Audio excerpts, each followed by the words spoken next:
এতিয়া আমি চামগুৰিত আজি প্ৰতিষ্ঠা দিৱসত আপোনালোকে চাইছে প্ৰায় 500মান মানুহ কংগ্ৰেছ দল এৰি আজি আনুষ্ঠানিকভাৱে জিলা অ.গ.পৰ সভাপতি মণিম মাধৱ মহন্ত ডাঙৰীৰ নেতৃত্বত আজি অ.গ.প দলত যোগদান কৰিছে।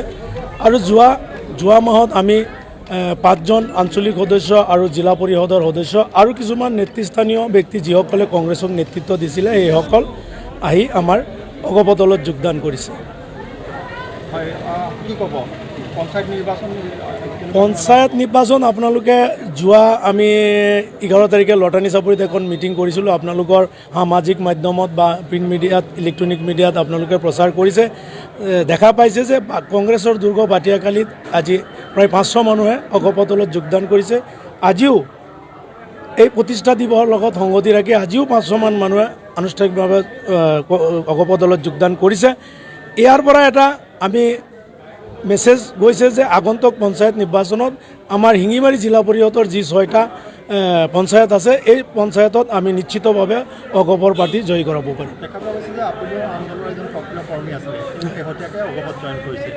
আৰু যথেষ্ট সংখ্যক যিহেতু কংগ্ৰেছৰ পৰা আহি অ.গ.পত জইন কৰিছে আৰু ৰকিবুল হুছেইনৰ এইটো তেনেকুৱা ধৰণৰ পৰিকল্পনা নেকি যে পালি নেতাসকলক আগত পঠিয়াই তাৰপিছত তেখেত দললৈ আগমন কৰে? নহয়, তেওঁৰ লগত আমাৰ তেনেকুৱা কোনো হেৰি নাই। কিন্তু কংগ্ৰেছত যেতিয়া অন্ধকুণ্ড লাগিছে আপোনালোকে গম পায়, আমাৰ একেবাৰে প্ৰদেশ কংগ্ৰেছৰ পৰা একেবাৰে গ্ৰাছৰুট লেভেললৈকে অন্তৰ্কণ্ঠলৈ জড়িত হৈছে। যাৰ কাৰণে সেই দলটোত আমি নিষ্ঠাৱান কৰ্মীয়ে থাকিব পৰা নাই। আৰু আমি সমাজত যিহেতু নেতৃত্ব দি আছোঁ আৰু উন্নয়নৰ ধাৰাটো ধৰি ৰাখিবৰ কাৰণে আমি কংগ্ৰেছ দল ত্যাগ কৰি তেওঁলোকৰ মাজত যি খোৱা কামোৰা সেইটো আমি ত্যাগ কৰি আমি আনুষ্ঠানিকভাৱে অ.গ.প দলত যোগদান কৰিছোঁ, যাতে আগন্তুক দিনত আমি চামগুৰিৰ বাহী ৰাইজৰ হৈ উন্নত কৰিব পাৰোঁ, তেওঁলোকৰ কাম কাজত আমি অংশগ্ৰহণ কৰিব পাৰোঁ। প্ৰতিষ্ঠা দিৱস আজি চামগুৰি বিধান পৰিষদৰ উদ্যোগত এই লৰিমুখৰ প্ৰেক্ষাগৃহত অনুষ্ঠিত হৈছে। প্ৰায় 5 শতাধিক কংগ্ৰেছৰ পৰা বিভিন্ন বিষয় বাবদ থকা দলীয় কৰ্মীসকল আহি অসম গণ পৰিষদত যোগদান কৰিছে। আমি সকলোকে আদৰণি জনাইছোঁ। মহাপুৰুষ শংকৰদেৱে ৰচি থৈ যোৱা যিখন সমাজ, মহাত্মা গান্ধীয়ে দেখুৱাই থোৱা যিটো পথ, সেই পথৰে অসম গণ পৰিষদে ধৰ্ম নিৰপেক্ষ নীতিৰে সমাজৰ প্ৰত্যেকটো অঞ্চলত বসবাস কৰা প্ৰত্যেকটো জাতি জনগোষ্ঠী ধৰ্মাৱলম্বী মানুহক অসম গণ পৰিষদৰ ফালৰ পৰা আমি আগবঢ়াই লৈ যাবলৈ আজি সংকল্পবদ্ধ হৈছোঁ। এই পবিত্ৰ দিনটোত আমি চামগুৰিৰ ৰাইজে মাজত অলপ দিনৰ পৰা এটা উকমুকনি হৈ আছিলে, এতিয়া এজাক বতাহ বলিছে। সেই বতাহজাক হৈছে পৰিৱৰ্তনৰ বতাহ। এই বতাহজাকে আগন্তুক দিনত এটা ধুমুহাৰ ৰূপ ল'ব আৰু সেই ধুমুহাৰ ৰূপ লোৱাৰ যিটো প্ৰাকখন সেইখন আজি আপোনালোকে দেখিবলৈ পাইছে। আৰু আমি আশা কৰিছোঁ অনাগত দিনত ইয়াত ৰাইজৰ প্ৰতিনিধিৰ নিৰ্বাচন হ'ব, কোনো দালাল ৰাজ নচলিব, ৰাইজৰ দুখীয়া মানুহৰ উন্নতি হ'ব, সাম্প্ৰদায়িক কোনো দৃষ্টিভংগী নাথাকিব, জাতি ধৰ্ম নিৰ্বিশেষে আমি সকলোৱে মিলা প্ৰীতিৰে এখন বৃহত্তৰ অসমীয়া জাতি ইয়াৰ পৰাই গঠন কৰিব পাৰিম আৰু এটা শক্তিশালী অ.গ.প দল ইয়াৰ পৰাই আমি আগবঢ়াই লৈ যাব পাৰিম বুলি আজিৰ দিনটোত প্ৰতিজ্ঞাবদ্ধ হৈছোঁ। হয়, নিশ্চিতভাৱে পঞ্চায়ত হৈছে তৃণমূলৰ উন্নয়নৰ কাৰণে অহা এটা চৰকাৰী আহিলা, যিটোত চৰকাৰী প্ৰতিনিধিত্ব নাথাকিলে ৰাইজৰ উন্নয়ন সম্ভৱপৰ হৈ নুঠে। চামগুৰিৰ বহু সংখ্যক কংগ্ৰেছৰ পৰা বিজয়ী হোৱা বহু সংখ্যক পঞ্চায়তৰ প্ৰতিনিধিয়ে ইতিমধ্যে অসম গণ পৰিষদত যোগদান কৰিছে। তেওঁলোকে বুজি উঠিছে যে অসম গণ পৰিষদত থাকিলেহে ৰাইজৰ উন্নয়ন হ'ব। তেওঁলোকে সঁচা অৰ্থত ৰাইজৰ সেৱক হিচাপে কাম কৰিব বিচাৰিছে। আমি তেওঁলোকক আদৰণি জনাইছোঁ আৰু অনাগত দিনত আমি প্ৰতিটো পঞ্চায়তত আমাৰ দলীয় নিজাববীয়া প্ৰাৰ্থী আমি প্ৰক্ষেপ কৰিম আৰু সুস্থ নিকা দক্ষ ৰাইজৰ কাম কৰিব পৰা সেৱক ৰূপে কাম কৰিব পৰা প্ৰতিনিধিক আমি প্ৰতিটো প্ৰান্তত ৰাইজৰ ওচৰলৈ পঠিয়াম আৰু ৰাইজে নিশ্চয় আদৰি ল'ব বুলি আমি আশাবাদী। সামাজিকভাৱে এটা চৰ্চাও চলা দেখা পোৱা গৈছে যে যিহেতু কংগ্ৰেছৰ ভিত্তিত খহনীয়া হৈছে আৰু পঞ্চায়ত আঞ্চলিক পঞ্চায়ত হওক বা গাঁও পঞ্চায়তৰ বিভিন্ন বিষয়ববীয়া কংগ্ৰেছৰ পৰা আহি অ.গ.পত জইন কৰিছে। পৰৱৰ্তী সময়ত ক'ৰবাত ৰকিবুল হুছেইনৰ পৰিকল্পনা আছে নেকি অ.গ.পলৈ অহা? চাওক, চামগুৰিৰ ৰাইজে ৰাজনৈতিক সোৱাদটো চবৰে লৈ চাইছে।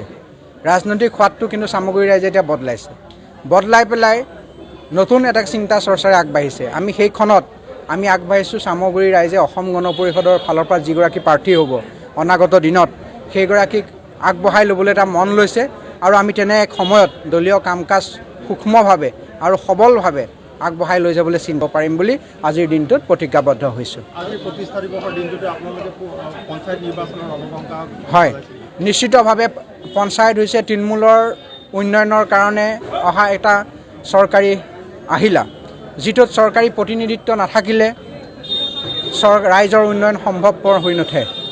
চামগুৰিৰ বহু সংখ্যক কংগ্ৰেছৰ পৰা বিজয়ী হোৱা বহু সংখ্যক পঞ্চায়তৰ প্ৰতিনিধিয়ে ইতিমধ্যে অসম গণ পৰিষদত যোগদান কৰিছে।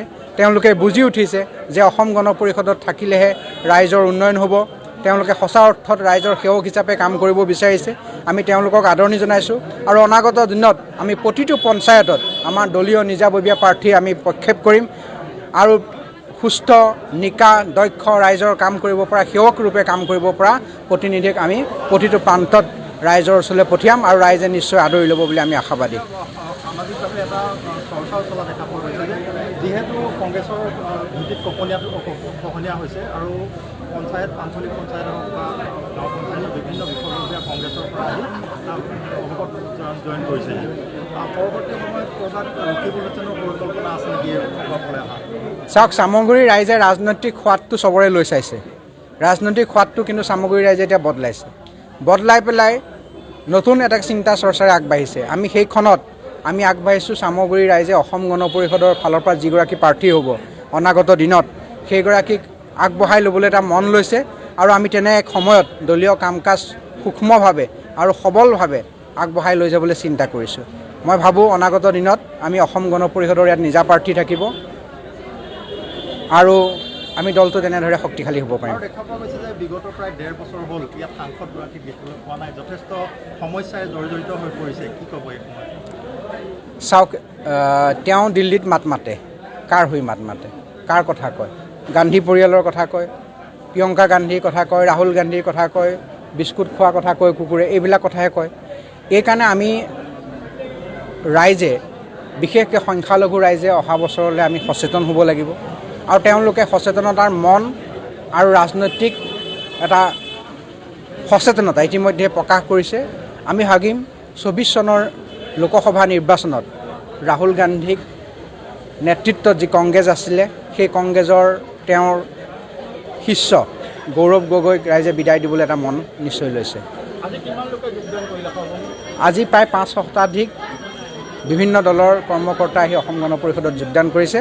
আমি দলৰ মজিয়াত সকলোকে স্থান দিম, বিভিন্ন দায়িত্ব অৰ্পণ কৰিম আৰু তেওঁলোকৰ জৰিয়তে আমি দলটোক আগবঢ়াই লৈ যাম।